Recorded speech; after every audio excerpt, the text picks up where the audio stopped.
So Doctor Doom is one of the most popular characters ever created in the history of the comic book industry, and while he is often portrayed as a villain, his actions, motivations, and worldview are actually steeped in a deep philosophical ideology that challenges the conventional definition of morality and leadership. And so much like we've done with the videos on Joker, Punisher, and Magneto, in this video, I want to argue about how Doctor Doom kinda has a point when he says he's the only one capable of actually ruling the world. So the first story that I want to start with here is Books of Doom from 2006. And while Doctor Doom has had different iterations of his origin story over the years, this is really the most complete. And this story is really important in understanding Doctor Doom's entire worldview. Because in Books of Doom, building on previous origin work, it was established that he was born into a Romani family within Latveria, and that his early life was marked by tragedy and suffering, that his father was a healer who was unjustly persecuted, and his mother was a sorceress who made a deal with Mephisto, who took her soul when she died. But Doctor Doom ultimately travels to the United States, becomes highly educated, and then starts to delve into the world of technology and sorcery, ultimately returning to Latveria, casting off its existing government and replacing himself as its ruler. But Doctor Doom's background is crucial in shaping his belief that he alone can create a utopia. His early experiences with the injustices inflicted on his family and even his own physical and emotional scars created this kind of deep-seated mistrust of human frailty and imperfection. And so this leads to Doctor Doom's reliance and belief in his own infallibility, and this can be seen through the lens of Kantian ethics, particularly the concept of autonomy. And what I mean here is Immanuel Kant emphasized that moral actions must be guided by reason, and that individuals must be autonomous, acting according to their own rational understanding of moral law. And Doom's entire life has been a quest to transcend the limitations imposed on him by fate and to assert his autonomy over his destiny. And so his sense of duty to his people and his drive to rectify the wrongs of the world are really what fuel his ambition to control not just Latveria, but the entire world. This is best showcased in New Avengers Volume 3, issue number 24, during a conversation he was having with Namor the Submariner about what it meant to be a king. And he makes the statement, "Do you think that if every man, woman, and child in my country didn't want to take this food from my table, that they couldn't? Tell me, which do you think is closer to the truth? That they look up at Castle Doom and believe its walls are beyond being torn down, or that they would lay down their very lives to see them stand for all time? I love my people, I do, but they are my people. I keep them safe from harm, I give them a better life. And at night, before they sleep, to whatever God they pray, they give thanks for me." It's also one of the most awesome lines in the history of Marvel Comics.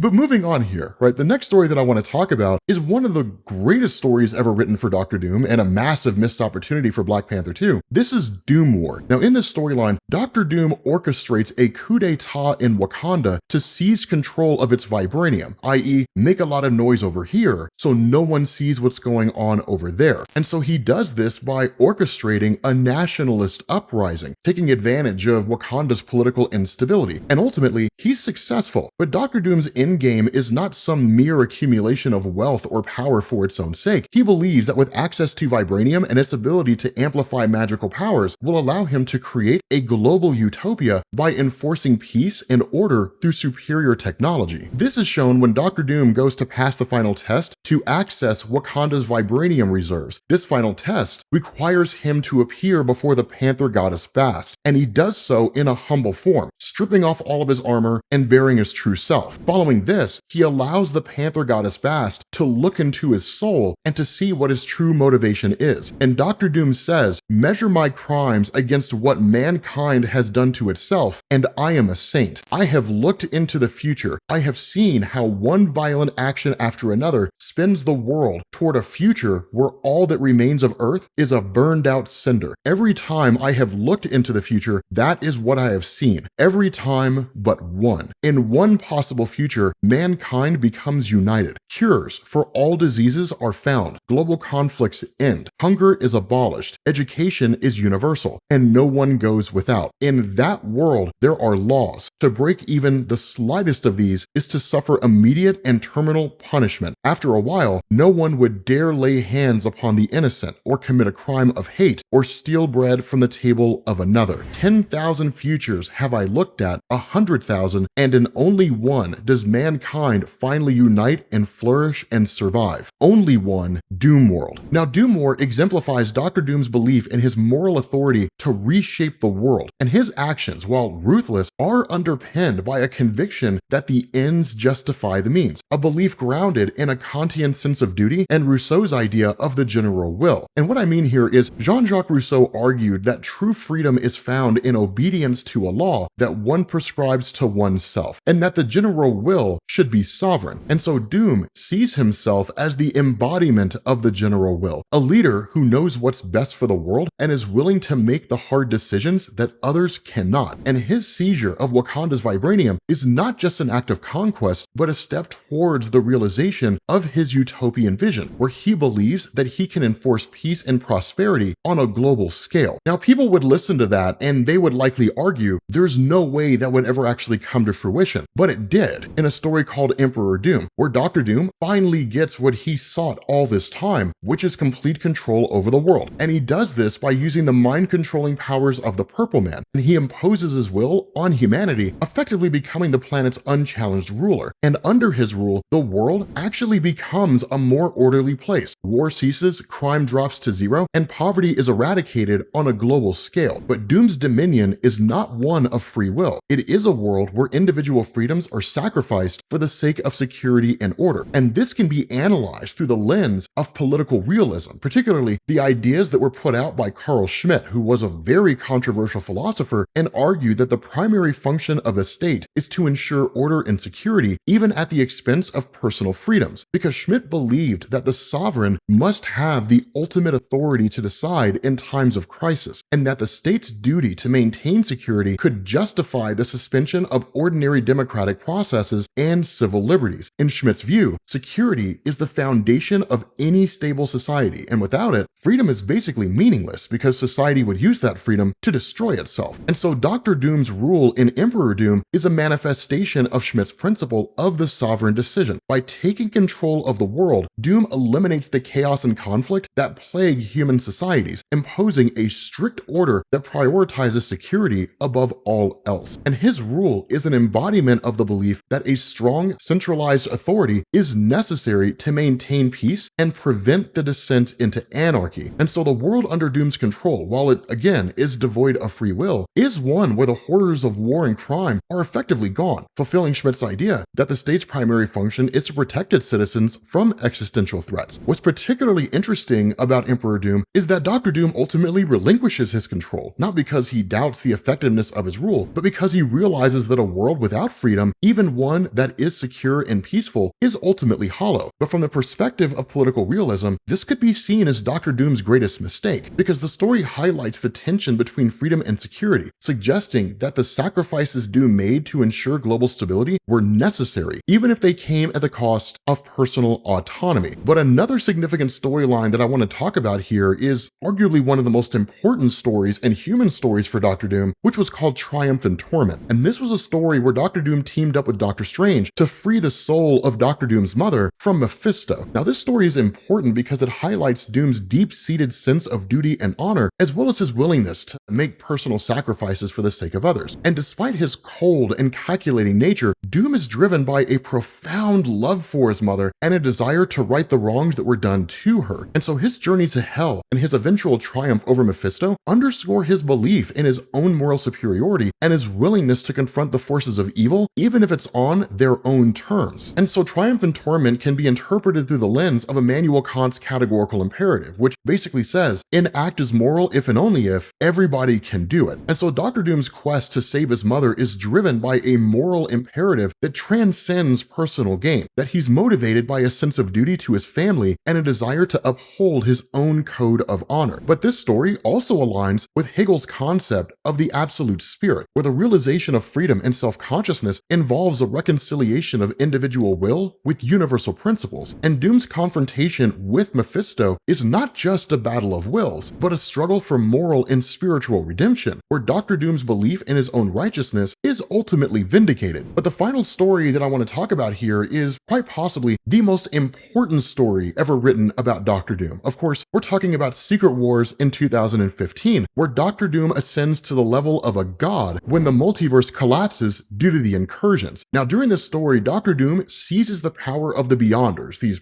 godlike beings beings responsible for destroying all the cosmic entities and uses this power to salvage what he can of all of the dying realities. He ultimately creates Battleworld, which was basically a patchwork planet made from the remnants of the destroyed universes, but he reigns as the omnipotent God Emperor Doom. And in this new world, Doom is not just a ruler, but he's a god who's reshaped reality according to his own vision. But Doom's creation of Battleworld and his absolute rule over it can be understood through the philosophy of Plato, in particular the concept of the Philosopher King as it was described in the Republic. So Plato argued that the ideal ruler is a Philosopher King, an individual who possesses the wisdom to understand what is truly good and the power to implement it. And the Philosopher King in Plato's ideal state would rule with an iron hand, not out of tyranny, but out of a genuine understanding of what's best for society as a whole, and that such a ruler would create laws and govern not to serve their own interests, but to ensure the greater good of all. And so in Secret Wars, Doctor Doom takes on the role of a Philosopher King, but on an unprecedented scale. With the power of the Beyonders, he reshapes Battleworld into what he believes is the best possible world, given the circumstances. He brings order to a fractured reality, ensuring that life continues, albeit under his absolute control. And Doom's actions are driven by a belief that only he, with his vast intellect and experience, is capable of maintaining this fragile new order. And he constructs a world where he can oversee every aspect of society, ensuring that the chaos that led to the multiverse's destruction does not occur again, but also provide order to the aftermath of Battleworld's formation. This was highlighted in Secret Wars issue number 6, where Susan Storm explains to her son Franklin the events that transpired after the creation of Battleworld, but before Doctor Doom imposed himself as an absolute ruler. And what she says was, when it was forged, this world was a frightening place, a dark and dangerous time. It was night, and all that seemed to exist was war. That was when your grandfather died. And we would have died as well, but there was a light, brilliant and blinding. It was your father. He made a world from nothing. He made a world that was everything. That was the day the Fantastic Four died and was replaced with something better. Your father helped me bury my father, and then together we brought order to this world. Your Uncle Johnny even became the sun so that there would be less night. Now, referencing back to Plato's Philosopher King, the Philosopher King itself is expected to rule, again, not just for personal gain, but for the benefit of the state. And in Secret Wars, Doctor Doom sees himself as this kind of ruler, an enlightened being whose knowledge and power give him the right and the responsibility to govern for the greater good. He creates a world where his vision of order and stability ultimately prevails, even if it means suppressing dissent and individual freedom. And Doom's governance of Battleworld is marked by strict control, but also by a sense of duty to protect the remnants of reality from the forces of chaos and destruction. But Doom's rule is ultimately challenged by Reed Richards, who along with the other superheroes bring chaos to what was an ordered world. And Reed Richards argues that even with all his power, Doom's governance is flawed because it's based on fear and control instead of trust and freedom. But from the perspective of Platonic philosophy, one could argue that Doom's actions were necessary to prevent a greater catastrophe, which is to say, the end of all things. That Plato's ideal ruler does not seek popular approval, but instead acts according to a higher understanding of justice and the common good. And in this light, Doom's actions in Secret Wars can be seen as a necessary, albeit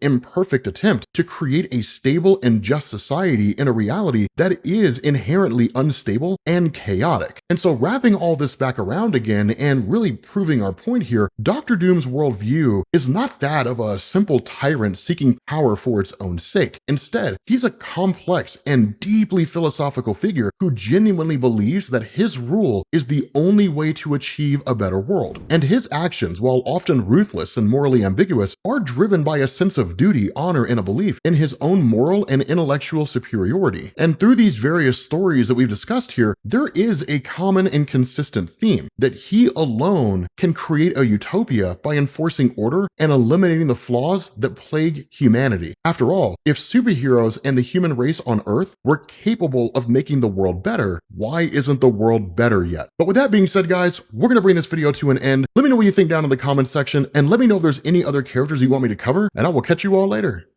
Peace.